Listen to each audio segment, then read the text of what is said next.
Good day, ladies and gentlemen. Today we are dealing with how to multiply fractions.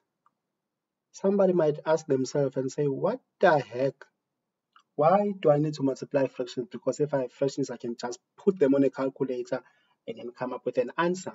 So why should I know how to multiply fractions? Okay. So for example, if you've got something like this, for example, 2 over 3 times, say, 4 over 5. Of course, you can take this fractions as they are and put them on the calculator, and then you can get an answer, and a very good answer, by the way, which would be very simple. But now, what if you've got x plus 2 over, say, 3 multiplied by, say, x over, say, 4? Now what do you do in this instance? Or even better, just put y here. What do you then do? Yes. See, you can't put this on a calculator. You will know how to deal with these kind of things yourself.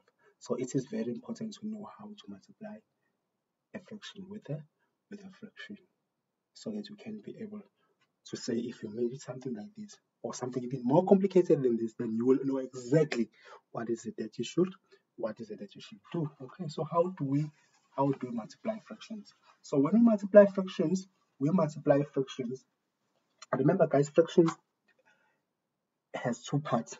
So the first part, so if you've got a divided by b, the first part is called the numerator, and then the second, the part that is below, the part that is on top is called the numerator, and the part that is below is called the denominator. Alright, so when you multiply a fraction, say you multiply this a times b, you multiply it with c over d. So how do you go about to multiply these kind of things? It's simple, guys.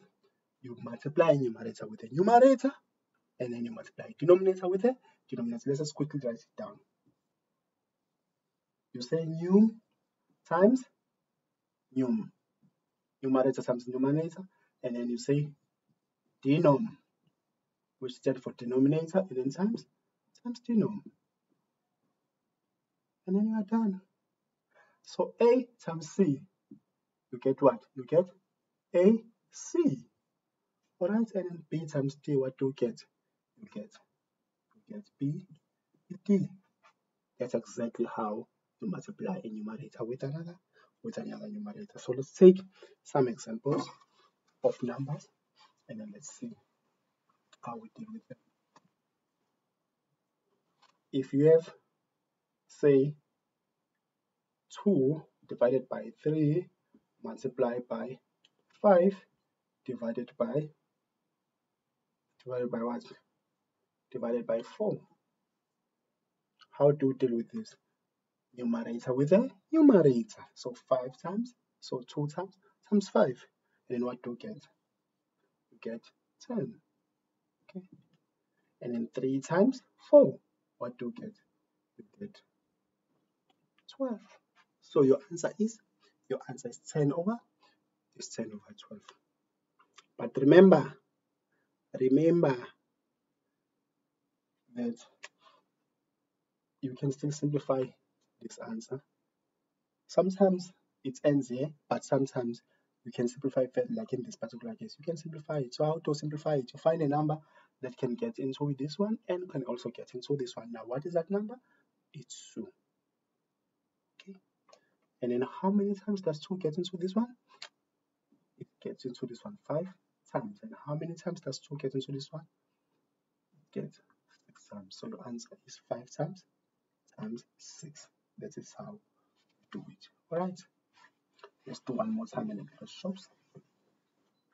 Let's say you've got 2 over 5 times, say, 3 over what? Say 3 over, say 4. Okay. So how to deal with that? 2 times the numerator with the numerator. So 2 times 4 is what? 8. And then 3 times 5 is what? Is 15.